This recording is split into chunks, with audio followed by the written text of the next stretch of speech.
భవన్ కానివ్వండి. మరి వాళ్ళ ప్రెస్ క్లబ్ కి మేము రమ్మని చర్చకు చెప్పారు సిద్ధం. కదా, ప్రెస్ క్లబ్ కి వస్తానని చెప్పారు, మార్నింగే చెప్పారు. రాలేదుగా మేడం. జూపల్లి వెళ్ళారు కదండి. ఇప్పుడు మా దగ్గరికి వస్తా అన్నారు తెలంగాణ భవన్ కి.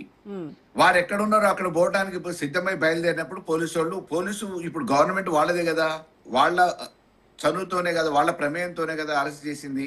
అరెస్ట్ చేసి తీసుకుపోవాల్సిన అవసరం ఏముంది?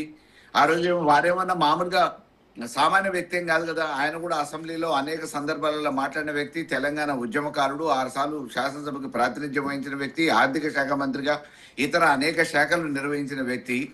ఆయన ఏదో సంఘ విద్రోహ శక్తికి మాదిరిగా గేటు బయటకు జరగటంగానే మామూలుగా పోలీసు వాళ్ళని పెట్టి అరెస్ట్ చేయాల్సినంత అవసరం లేదు కదా. ఇప్పుడు మీరు ఏదైతే సవాల్ చేశారో అది తప్పు అని నిరూపిస్తాము, నాది తప్పు అయితే నేను ఖచ్చితంగా రాజీనామాకు సిద్ధంగా ఉన్నానని జూపల్లి చెప్పారు.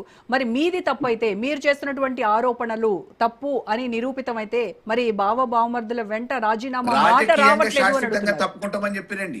రాజకీయంగా శాశ్వతంగా తప్పుకుంటారు సిద్ధం అని చెప్పేసి మామూలుగా కేటీఆర్ గారు ఆల్రెడీ చెప్పారు. ఆ మాట మీద నిలబడి ఉంటారు. శాశ్వతంగా రాజకీయాల నుంచి తప్పుకుంటాం. మీరు చెప్తున్నది శుద్ధ అబద్ధం, అది రుజువు చేస్తాం. మీరు చెప్పేది నిజమైతే మేము రాజకీయాల నుంచి తప్పుకుంటామని చెప్పేసి కేటీఆర్ గారు చెప్పడం జరిగింది. నిన్న జూపల్లి గారు మామూలుగా మేము ఆడి నుంచి అటైపోయి, నేను రుజువు చేయలేకపోతే ఆడి నుంచి అటైపోయి స్పీకర్ దగ్గర నా రాజీనామా పత్రాన్ని స్పీకర్ ఫార్మాట్ లో ఇస్తా అని చెప్పారు. తప్పుకున్నది వారు, పారిపోయింది వాళ్ళు, తప్పించుకున్నది వాళ్ళు, వక్రీకరించేది వాళ్ళు. ఇప్పటికి కూడా ఒకవేళ చర్చకు సిద్ధమంటే ఎక్కడ చర్చ పెట్టినా కానీ మేము రావడానికి సిద్ధంగా ఉన్నాం, రుజువు చేయడానికి సిద్ధంగా ఉన్నాం.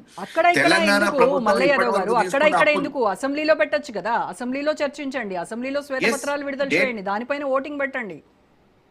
ఇప్పటి వరకు జరిగిన అసెంబ్లీ సమావేశాలలో వాళ్ళ అవసరాల కోసం బిల్లులు పాస్ చేయించడం కోసం అసెంబ్లీ సమావేశాలు సైతం కుదించి ప్రతిపక్షాల గొంతు నొక్కిరే తప్ప మేము ఎప్పుడు అసెంబ్లీ సమావేశాల నుంచి పారిపోలేదండి.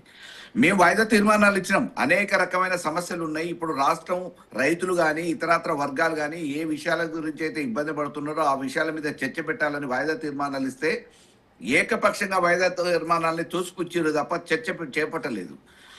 అనుకున్న సమయానికంటే కుదించి మరి వాళ్ళు అసెంబ్లీ సమావేశాలను అడావిడిగా చేతులు దులిపేసుకునే ప్రయత్నం చేశారు. 6 నెలలకోసారి అసెంబ్లీ సమావేశాలు పెట్టాలి కాబట్టి 6 నెలలకోసారి పెట్టే ఆనవాయితీ ప్రకారం అసెంబ్లీ సమావేశాలు పెట్టి 2 రోజులకి, 4 రోజులకి, 5 రోజులకి కుదించుకొని ప్రతిపక్ష వాళ్ళని మాట్లాడతారేమని సస్పెండ్ చేసి గొంతు నొక్కి మార్షల్స్ ని పెట్టి బయటపడేసి.